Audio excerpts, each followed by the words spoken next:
जय गुरुदेव नाम उसका। एक सेठ जी एक महात्मा जी के पास पहुंचे।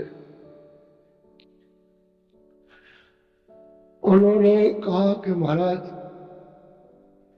सत्संग सत्संग सत्संग तो सब कहते हैं, तो सत्संग का फल क्या है और दर्शन का क्या फल और सेवा का फल क्या है?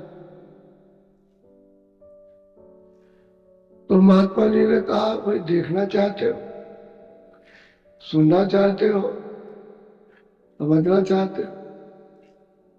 कह लगे हम देखना चाहते हैं। तो सेवा दर्शन और सत्संग का फल क्या? कह लगे देखो वो पहाड़ है, उस पहाड़ पर चढ़ करके जाओ,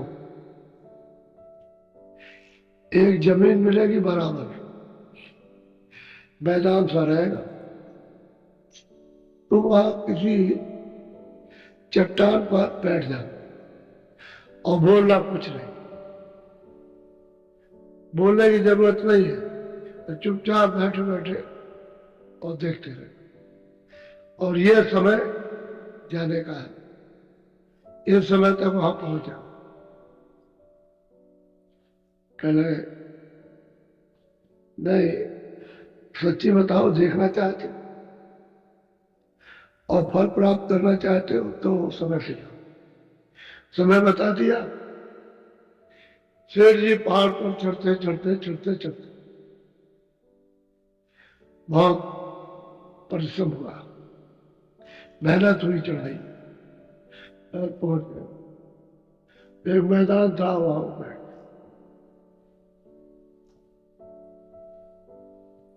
तो कई लोग उन्हीं के सामने पता नहीं कहां से आए और एकदम से आके सामने वहां मैदान में खड़े हो गए, झाड़ू दिए। उन्होंने झाड़ दिया, सब झाड़ने लगे और वो सेठ जी देख रहे और झाड़ते झाड़ते झाड़ते गए। उन्होंने देखा आगे पीछे कोई नहीं गया। तब तक एक समाज आया, कई लोगों का, गलीचे लेकर, बढ़िया बढ़िया सुंदर गलीचे, और बस जमीन पर उतारे और उन्होंने फटाफट फौरन वो बिछा दिया। और बिछा के जब तैयार हो गए तो गए। रख किधर चले गए, पीछे देखा, आगे देखा, कहीं कुछ नहीं। अब चुपचाप बैठे हुए। तब तक कुछ आदमी आए, एकदम सिंहासन लेकर, और सामने उन्होंने रख दिया, बहुत सजा धजा, बड़ा खूबसूरत, बड़ा सुंदर अवस्था है। तब तक समाज आया एकदम से, बस फट से आके बैठे और फिर वो देखते रहे सब, सब जो काम हो रहा सब देख रहे। और फिर उसके बाद में और महात्मा जी आए, फट आसन बैठ गए और उनका फिर सत्संग हुआ। यानी उन्होंने संदेश सुनाया, वचन सुनाए, साहब ने मतलब यह है कि ध्यानपूर्वक सुना। पूरा सत्संग हुआ, उन्होंने सुना। और सत्संग सुनने के बाद में फिर उन्होंने सबने प्रणाम किया और वो देखते देखते आंखें देखते ही गए। महात्मा जी चले गए, अब खाली वो बैठे, सबके सब बैठे तो प्रणाम कर रहे हैं इस तरह से। वो जब तक प्रणाम किया तब तक आए। और उसके बाद में सेठ जी ने जब ऐसे प्रणाम किया तो जो संगत थी वो गायब, किधर गई, ऊपर देखा। उसके बाद में कुछ आदमी आए, सब सब से नीचा, उन्होंने समेटा और वो फट से लेके चले गए। ये सब क्रिया उन्होंने अपने आप से। जब ये सब साफ हो गया मैदान, पूछने लगा कोई आदमी, तब तक एक काला भुजंग, एकदम काला, जैसे तारकोल से भी ज्यादा काला, एक आदमी आया, कूद पड़ा उसी मैदान में और एकदम से लौटने लगा पहुंचो करके ऐसे करके ऐसे लगा, सब जगह लगा करके बैठे और आती है और घुमाते हुए सफेद हो गया, काला सफेद हो गया। तो महात्मा जी ने समझाया था कि आखिर में जब आदमी कोई आए तो तुम उससे पूछना कि भाई तुम कौन हो। उसको ये बात याद रही क्योंकि सब उसने कौतूहल देखा।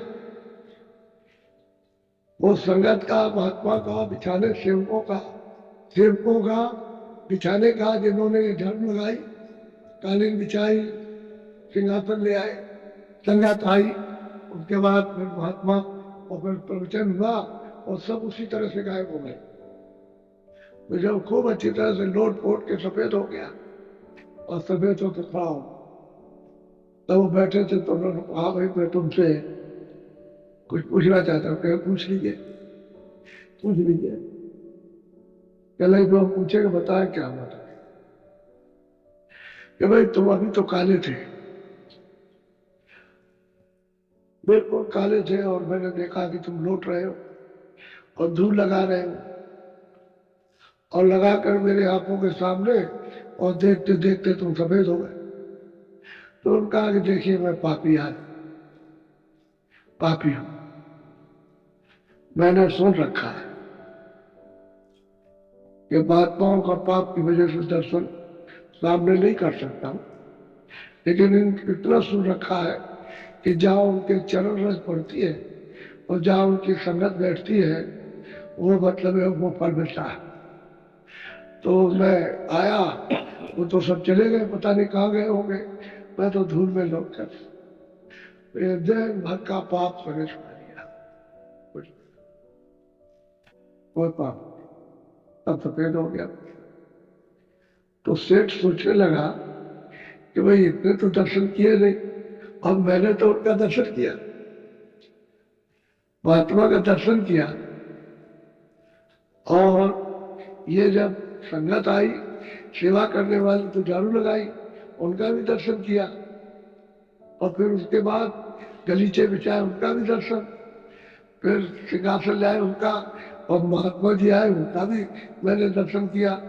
तो मैं बड़ा आदमी, मैं मतलब ये है कि मन का बड़ा भिखारी हूँ कि ये तो धूल में लौट गया और पापों को इसने इस रथ से धो डाला, और हम ऐसे रहे कि दर्शन किया और मतलब नहीं। तो कह लगे कि तुमने मन से दर्शन नहीं किया, कपट से दर्शन किया। उसने कहा हमने निर्जन में कुछ नहीं रखा, हम पापी है और कुछ नहीं है, गुनहगार है, हम चिल्ला नहीं सबके सामने हमने गुनाह किया, पाप किया, इसलिए हमने कपट, मैंने सूरज में स्नान किया है, मुझको तो ये फल पड़ा।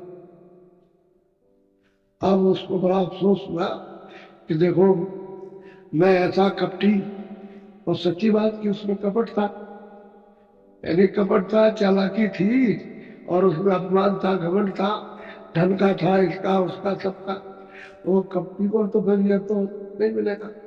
कहते हैं कि निष्कपट होकर सत्संग सुनो और संगत का दर्शन करो, और संगत की जो धूल है उसको लगाओ, समझ में लो, तो तुम में ये सब पवित्र अंदर बाहर उसी को दर्शन होता है जो निर्मल हो साफ। मैंने आपसे कपट किया, मैं धन के भाव में आपको कुछ नहीं समझ,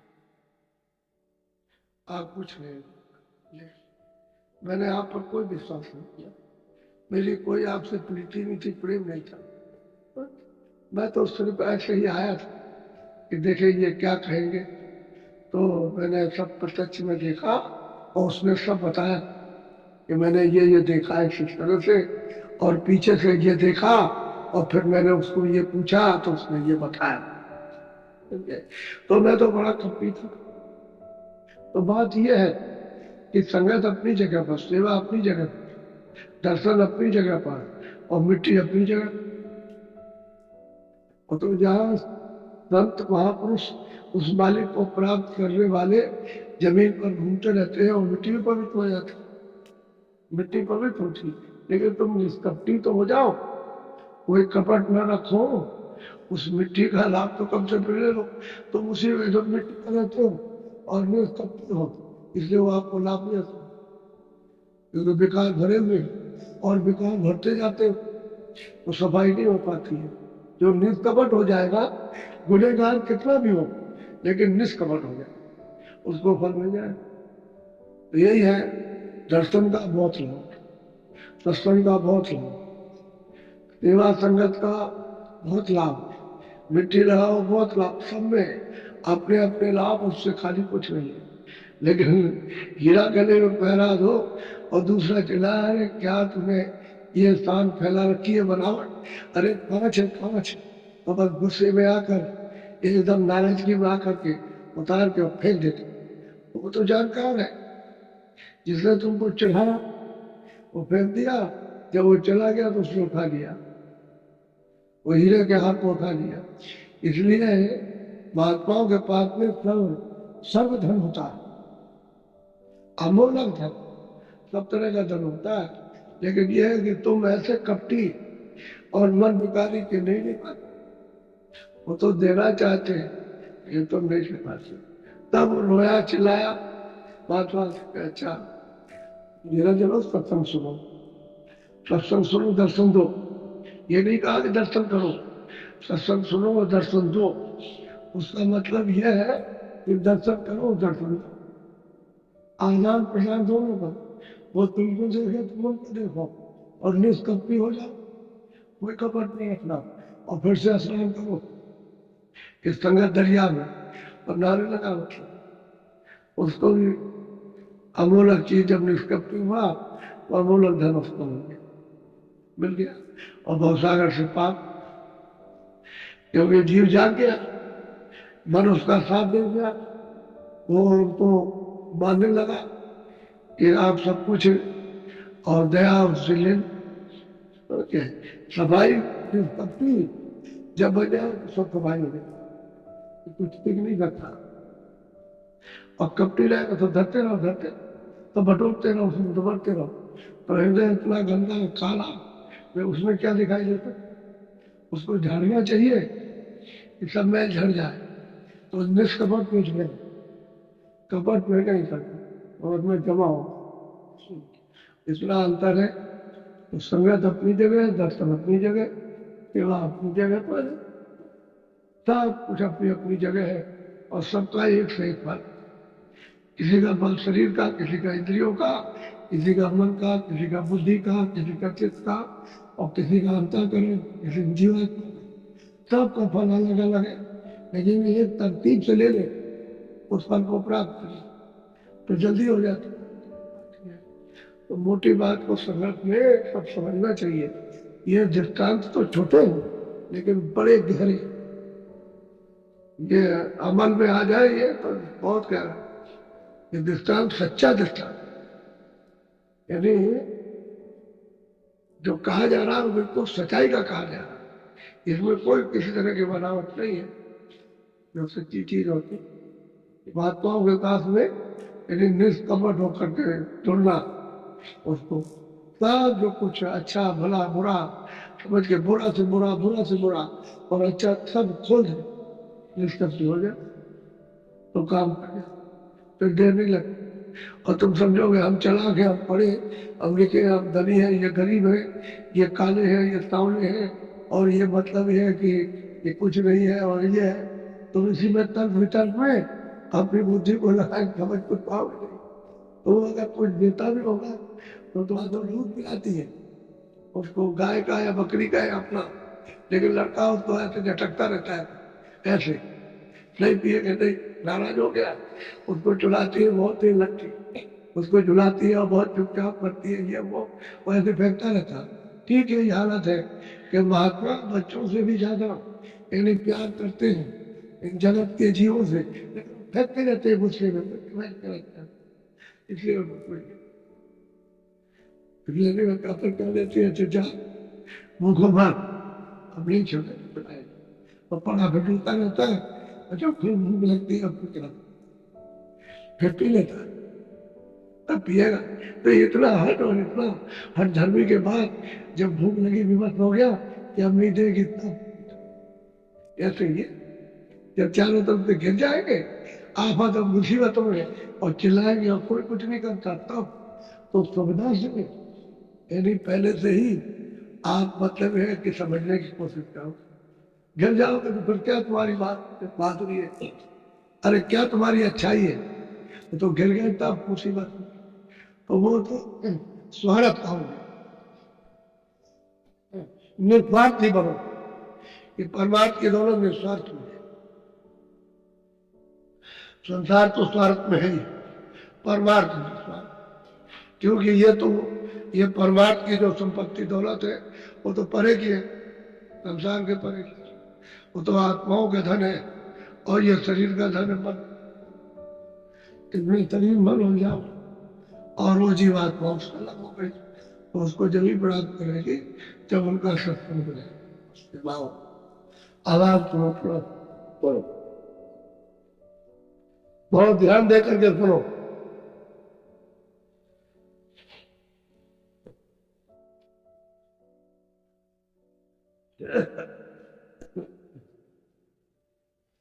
अब भाई सोरते मजधार, गुरु बिन कौन लगावे।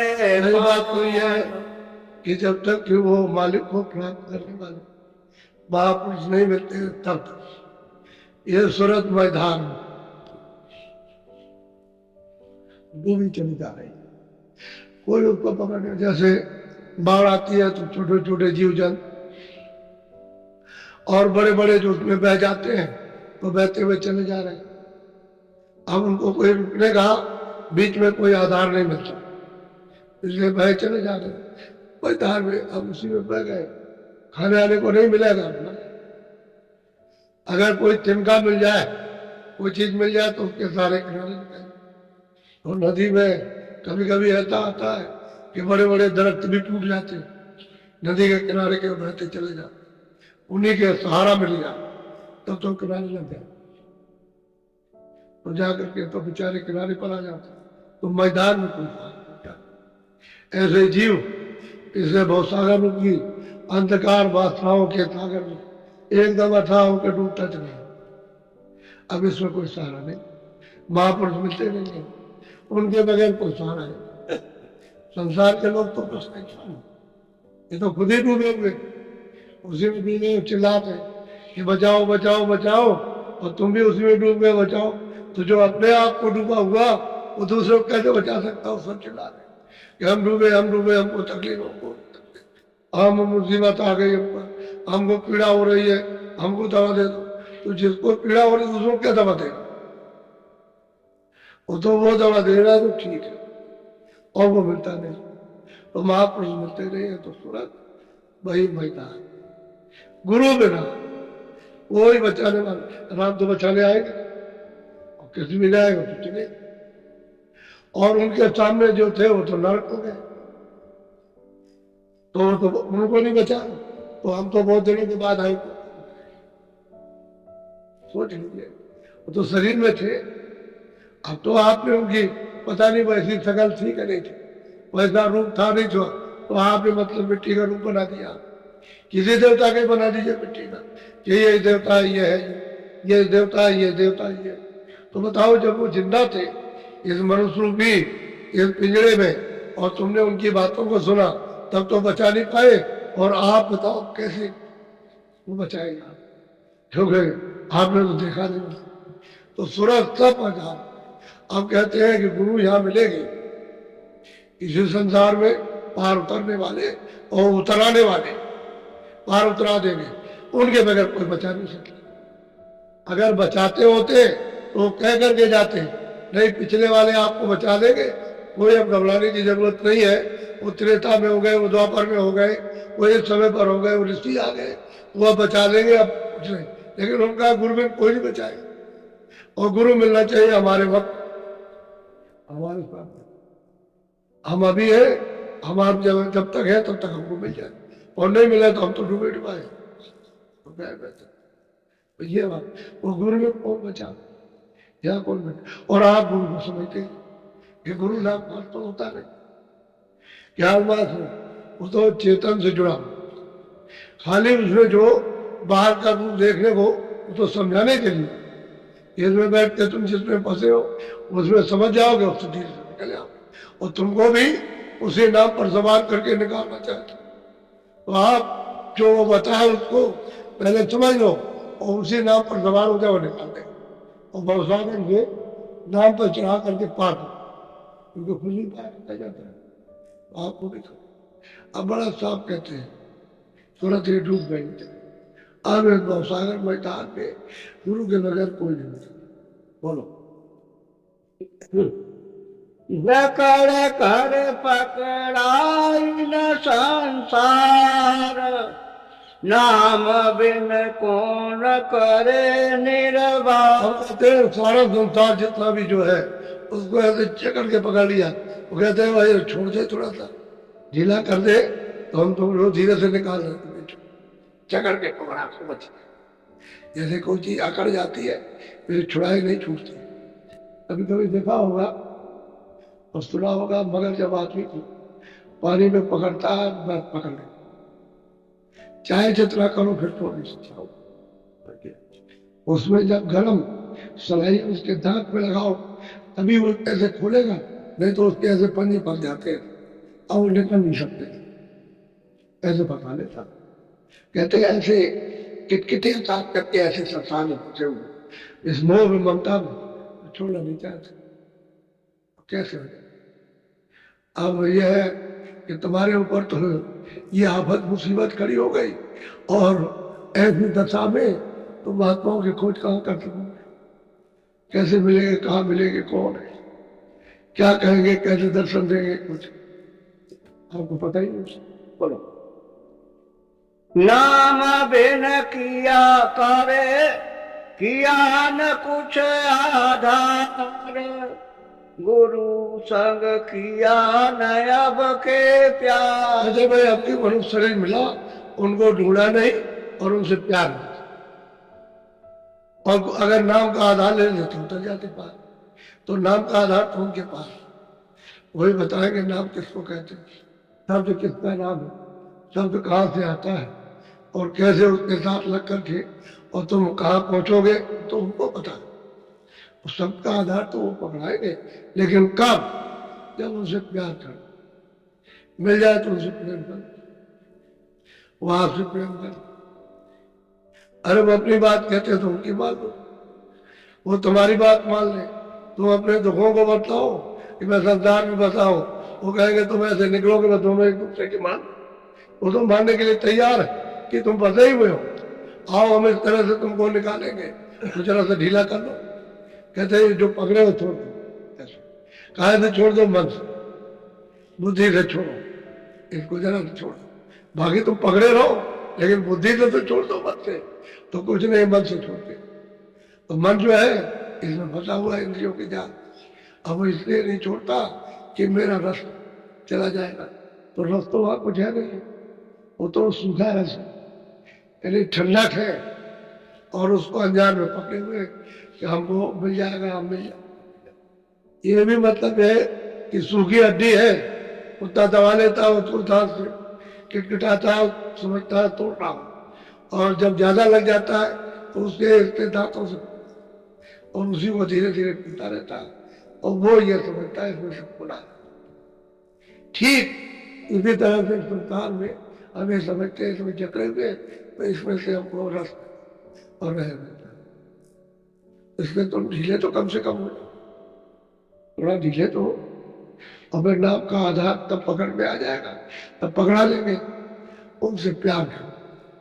कर्म का बहुत उठाया भार, काल ने खाया सबको जाल। तो भाई काल ने तो अपना जाल बिछाकर कर्मों का जाल बिछा दिया और दाना डाल दिया।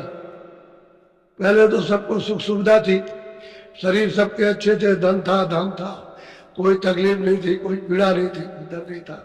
जब इस सब में फंस गए तो काल ने अपना जाल सुख सुविधा में बिछा करके दाना डाला और कहा कि देखो ये इंद्रियों के भोग हैं, तुम जो चाहो सो करो अपनी इच्छा से, हम उसमें कोई दखलंदाजी यानी कोई बीच में अड़ंगा नहीं बनेगी, और जो कर्म करोगे पाप पुण्य अपना अपना भोगो। उसने जाल बिछा दिया और दाना डाला, आप उस चुनने में लग गए और फिर उसमें फंस गए। और जो आने का रास्ता था ये बात, अब जो आने का रास्ता था वही से जहाँ छूटा वही, दूसरा कोई रास्ता नहीं है।